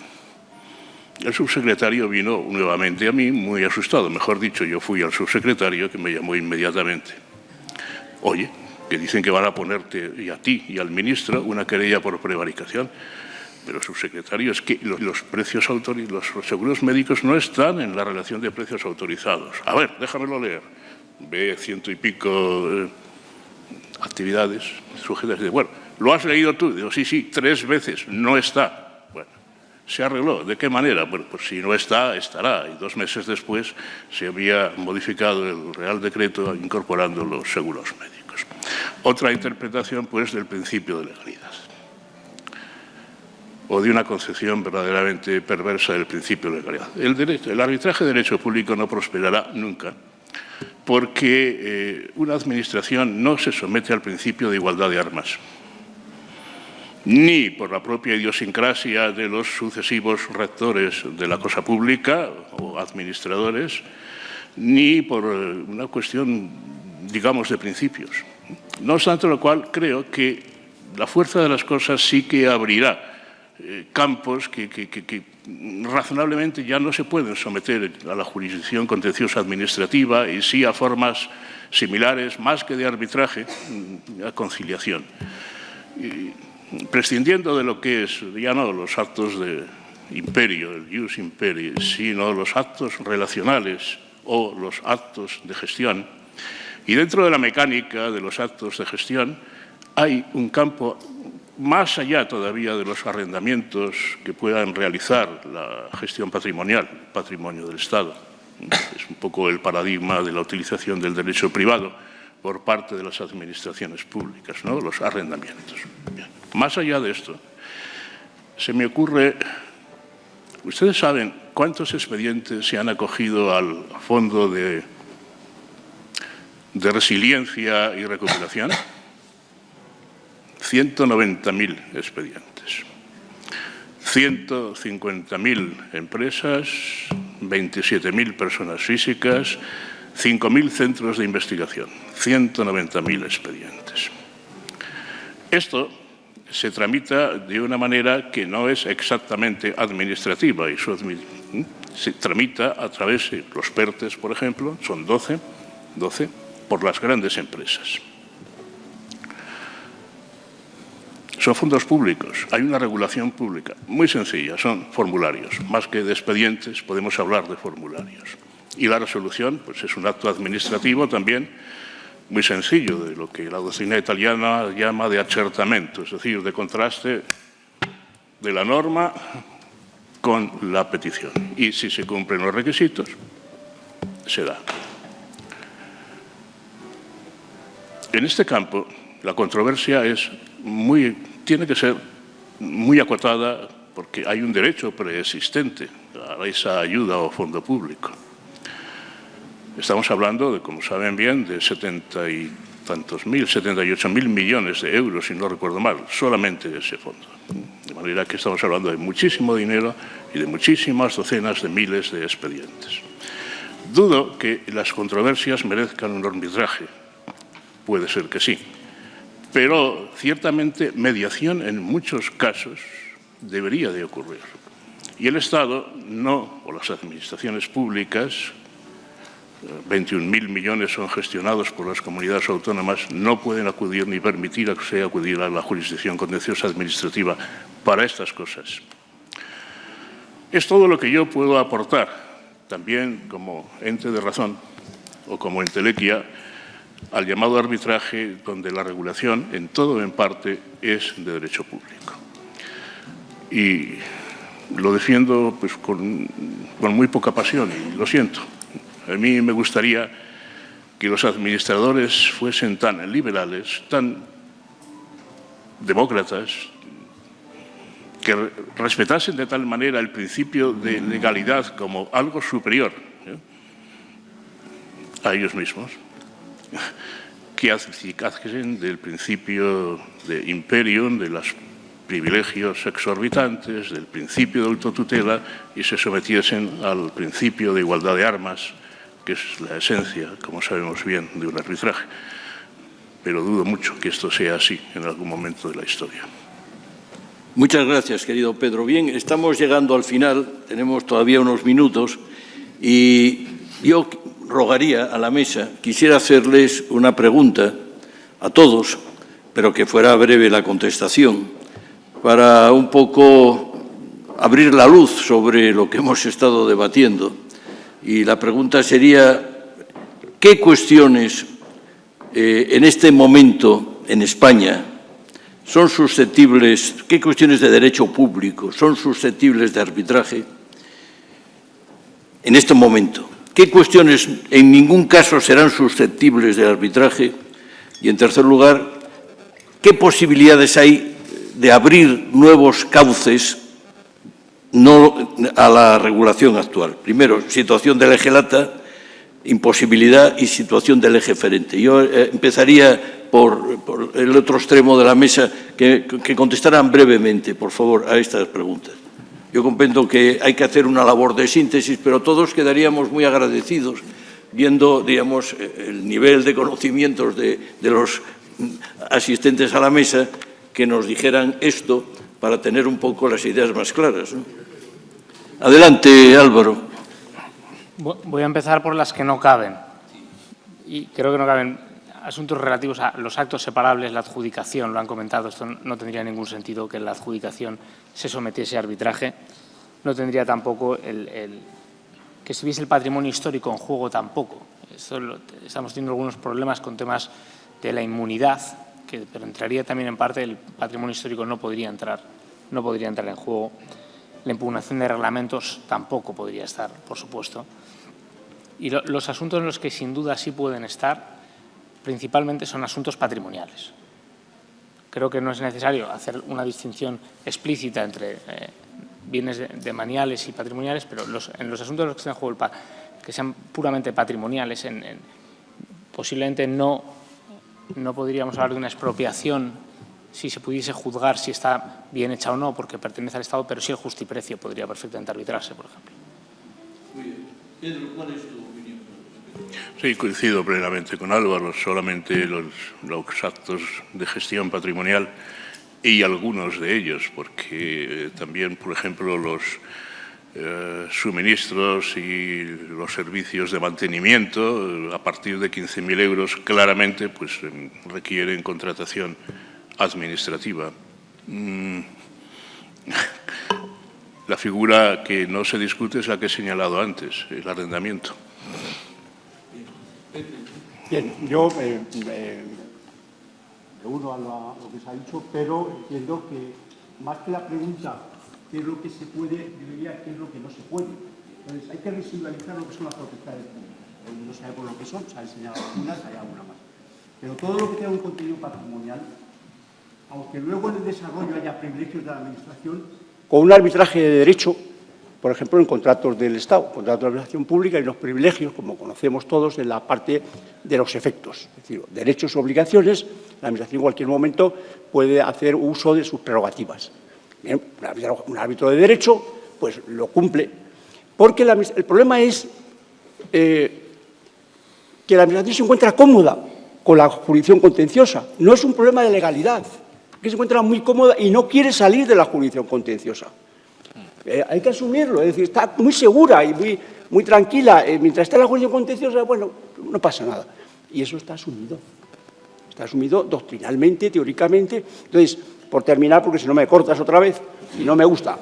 Pero yo lo que creo es que para que esto no se quede aquí, y lo digamos, porque ya lo hemos dicho muchas veces, algunos llevan muchos años diciéndolo, lo que hay que plantear es llevar al Ministerio. Yo creo que en este momento, con la indigencia cultural que nos asiste, no es el momento, pero en su momento, llevar un proyecto que indique una ley formal, se ha indicado, una ley formal, pero no una ley de la jurisdicción contenciosa, como me ha parecido oír, ¿no? Porque volvemos a lo mismo, no, una ley como se hizo la ley 11/2011, metida en la ley del arbitraje, bien en el artículo 2 o 1, viene en el artículo 11, cuarter. ¿De acuerdo, Antonio? Porque si no, seguimos igual. El árbitro, 15 años de prestigio en el ejercicio de la profesión, con conocimiento del derecho del sector público acreditados. La Corte, también una Corte de 10 años con servicios, con competencia en materia del sector público y en la construcción. ¿Comprende? Es que, y eso es lo que hay que llevarle al ministro, cuando se pueda. Pero no te corto, pero ya que terminamos. Antes de dar la palabra que me corten, a Antonio Hierro, me olvidé de decir que hace unos años, y participó Antonio y participó Juan Serrada, el Club Español del Arbitraje hizo un documento sobre las posibilidades, un documento que estaba muy bien, sobre todo algunas partes del documento estaba perfecto, pero esto también estaba bien. Y entonces, pues, se señalaba esto. Entonces, sigues manteniendo, también estaba Pepe Merino, por supuesto, ¿no? Entonces, sigues manteniendo esta posición, se puede ampliar. No cambiamos ni un ápice. A ver, respuestas. La reforma por la vía de la ley. Lo he mencionado en el caso de la ley brasileña, pues sencillísimo. En el artículo 2, ya que el artículo 2 dice que el Estado, cuando se somete a arbitraje, no se compromete a no invocar sus derechos y prerrogativas, pues en el artículo 2.1 decir que las administraciones públicas directas o indirectas podrán someterse a arbitraje. Materias que quedan excluidas, lo ha dicho Álvaro, las disposiciones de carácter general, por supuesto la revisión no cabe, los actos administrativos generales tampoco. Lo que sí cabe toda disputa en relación con actos administrativos donde básicamente se estén ejercitando facultades que no provengan de poderes ex iure imperi, o sea, básicamente todos los actos relacionales, contratos públicos, 90%, 95% y otros, todo eso se puede someter a arbitraje. Porque hay una cosa que yo creo que es lo que atemoriza a la Administración española y que yo creo que no ha entendido, o hay poca gente que haya entendido esto que voy a decir, y es muy sencillo. En un tribunal arbitral, cuando conoce de una materia del arbitraje administrativo, aunque a mí me gusta que no haya calificativos, como decía Álvaro también al principio, nosotros no declaramos la legalidad o ilegalidad del acto administrativo en cuestión. O sea, nosotros lo único que hacemos es que extraemos las consecuencias económico-patrimoniales que puedan derivarse de la calificación que hacemos conforme al contrato de ese acto. Nosotros podemos decir que ese acto es nulo, a lo mejor porque, por ejemplo, un ius variandi que se ejercita en una concesión administrativa en Ecuador, en el sector petrolífero. La ley de hidrocarburos en Ecuador prohíbe el ius variandi. Yo podría decir que eso es nulo porque es contrario a la ley y llegar a la conclusión que sea. Pero yo no voy a hacer una declaración de que el acto es ilegal. Solo voy a decir que hay un incumplimiento contractual. O a lo mejor en su día puedo decir que no se ha respetado el equilibrio económico-patrimonial de la concesión administrativa. También puedo hacerlo. Siempre en el ámbito del contrato, porque a mí el convenio arbitral solo me da facultades para declarar conforme al contrato, no conforme a la ley. Muy bien. Juan Carlos. Pues en materia de derecho público estricta y siempre que pretendamos no aplicar requisitos específicos como decreto acordado en Consejo de Ministros, etcétera, ley ad hoc o convenio internacional o pacto de cualquier otro tipo semejante, yo creo que del eje data hoy prácticamente nada, porque el Estado ha demostrado que no quiere someter los asuntos a arbitraje, ya se ha dicho, le gusta más la justicia contenciosa, que además es friendly y que además probablemente no respeta la ley muchas de sus sentencias desde mi punto de vista y experiencia. Del eje ferenda, todo, siempre que haya una revolución política, con una cuestión liberal, un Estado que no sea autoritario, que no esté próximo al despotismo y que de verdad libere a los ciudadanos de las cargas penosas que supone, como se ha dicho aquí repetidamente, el pelear con las instituciones públicas en desigualdad de trato y sin observar igualdad de armas. El ciudadano está subyugado, es súbdito y tiene que recuperar la plenitud de derechos que, desde luego, no creo que hoy disfrute. Muy bien. Sí. A ver, voy a aplaudir a Juan Carlos siempre con su vehemencia y voy a aportarle un dato además. Hace 6 o 7 años estaba yo con el presidente del Tribunal Constitucional peruano en un acto de los muchos que se celebran allí y me decía el hombre, muy simpático él, ¿no? Me decía, el Perú, claro, antes de que llegara Castillo también hay que decirlo, el Perú está triunfando. Tenemos buenos dirigentes y además concurren 3 circunstancias que son importantísimas. Una, somos gente afable. 2, la comida peruana, sin hablar del pisco, insuperable. Tercero, tenemos el arbitraje. Como consecuencia del arbitraje, oye, tenemos así de inversiones extranjeras. En la Corte de la Cámara de Lima hay 850 arbitrajes este año. En la Corte, que depende de la Católica, que es donde van todos los contratos de obras de la Organización de Servicios de Contratos del Estado, 2.500. Con eso se dice todo. Muy bien. José María. Sí. Muchas gracias. En fin, en esa ley que tenga que regular el arbitraje de derecho administrativo, que como es lógico, y antes me he debido explicar mal, José Fernando, evidentemente que es necesaria una ley, lo que decía era que con arreglo a lo que tenemos, que es lo que tenemos que lidiar, tanto con el gobierno que tenemos como con las leyes que tenemos que hacer algo. Entonces sí que cabía alguna posibilidad en base, o entendía yo, en base al 77 de la Ley de lo Contencioso Administrativo, pero no hay que reformar la Ley de lo Contencioso Administrativo para nada, porque sería lo peor que podíamos podemos hacer, por ahí no hay que ir. Donde yo creo que sí que se puede, o sea, yo todo, como dice Juan Carlos, pues la verdad es que no lo veo, ¿no? O sea, hay determinadas potestades que, en fin, que no creo que podamos llegar a que algún día sean arbitrables ni falta que hace. Pero todo el tema patrimonial, pues evidentemente sí. Y hay algunas cosas que desde luego es que no tienen ni pies de cabeza que no lo sean. O sea, contratos administrativos o el supuesto de la expropiación forzosa, no en cuanto a la expropiación, sino en cuanto a la fijación del justiprecio, cuando es posible llegar a un mutuo acuerdo para determinar el justiprecio, pues carece de todo sentido que se pueda decir que no quepa someterlo a arbitraje. Así que cualquier reclamación de cantidad o de indemnizaciones, que yo creo que esas cuestiones son indudables que tienen que ser susceptibles de arbitraje. Y yo creo que además una corte de arbitraje, y en particular esta corte de arbitraje, donde creo que hay bastantes especialistas de derecho administrativo, pues tiene que ser el sitio idóneo para promover esto y seguir adelante con ello, ¿no? Muy bien. Sí, cómo no, sí. Yo creo que hay un tema, perdonad, me pido la cortesía, es un minuto. Hay un tema que no se ha hablado aquí, que es el tema de urbanismo. Ahí se ve claramente, el urbanismo es como si fueran dos coordenadas, la planificación es indisponible, son potestades públicas, un árbitro no podría decir el plan general de Madrid o tal. Pero luego está todo el problema de la gestión, que es la otra coordenada. Es decir, convenios urbanísticos, compensación, sociedades. No saben ustedes la cantidad de pleitos en lo contencioso con paralización de muchos millones de euros que están retenidos en los juzgados, que podrían volcarse a la sociedad financiera por un lado y a las cortes de arbitraje por otro lado. Es decir, todo el tema ha tenido que ser el Supremo, en una sentencia de 15 de marzo de 1997, o sea, después de muchísimos años de la Constitución, la que ha tenido que venir diciendo que los convenios urbanísticos entre particulares y el ayuntamiento son perfectamente arbitrables. Bueno, pues nada más que señalaros el margen tan enorme que le cabe al arbitraje, pero ya tiene que haber una voluntad de hacerlo. Y eso hay que empujarlo entre todos. Perdóname. Muchas gracias. Bien, sí, un momentito, sí. Sí, iba a decir que tenemos 2 minutos, hacer preguntas, porque es muy tarde y desde arriba me... Entonces, adelante. ¿Y las relaciones con los contribuyentes les parecen arbitrables o no? Las relaciones con el contribuyente, Hacienda.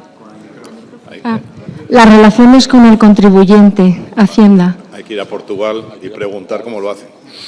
Hombre, ahí pasa lo siguiente. La potestad tributaria tú no la puedes, no, es indisponible. Pero en cuanto a la cuantificación final, se ha dicho aquí, toda controversia en sentido patrimonial, al final se puede arbitrar.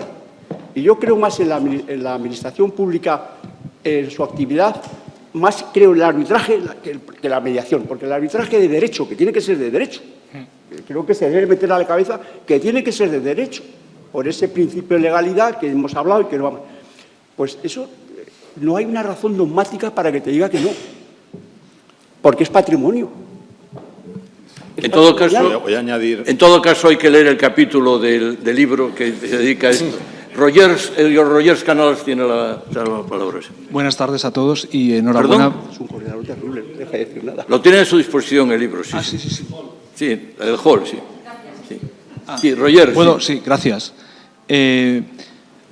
Yo siempre he pensado modestamente que uno de los conceptos claves para vencer esta absurda resistencia al mal entendido principio de legalidad, que me quedo con la frase de no es una cuestión de legalidad, es de comodidad, y es exactamente así,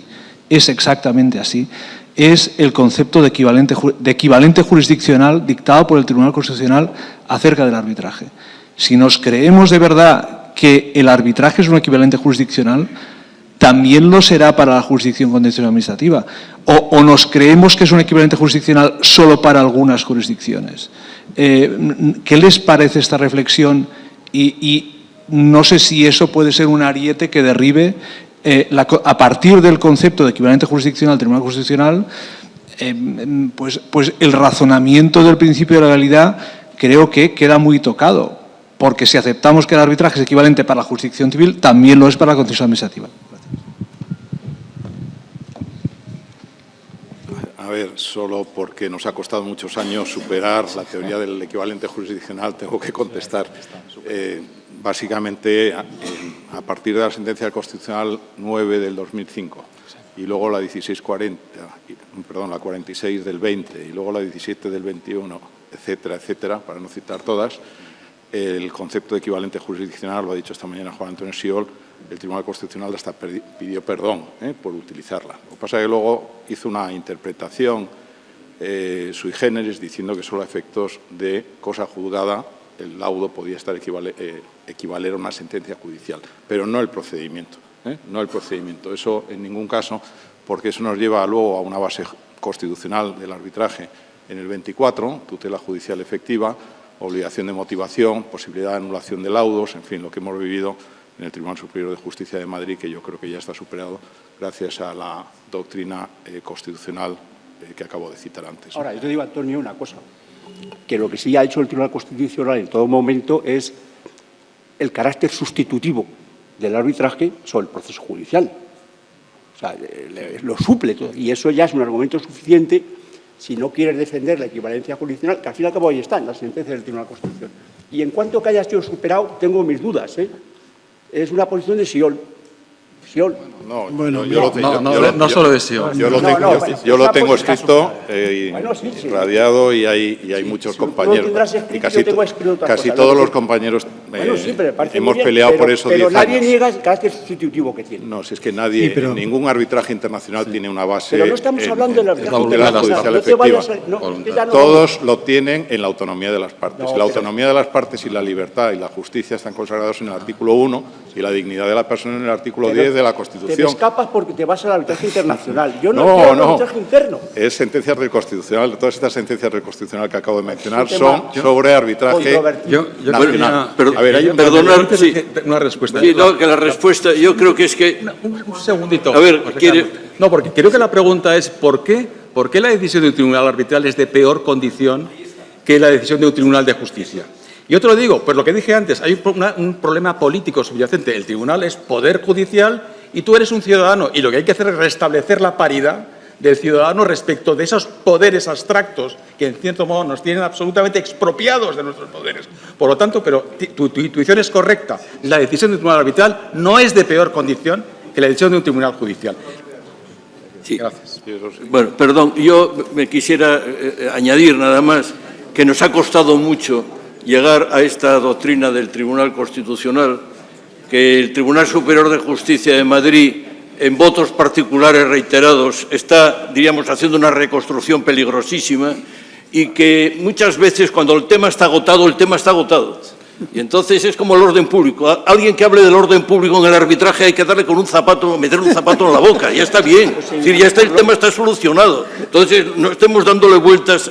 El tema es peligrosísimo. Es peligrosísimo entrar ahí. Vamos a eliminarlo. Lo sabes, ¿no? Demos el paso y eliminémoslo. Ese es el título de mi artículo. Claro.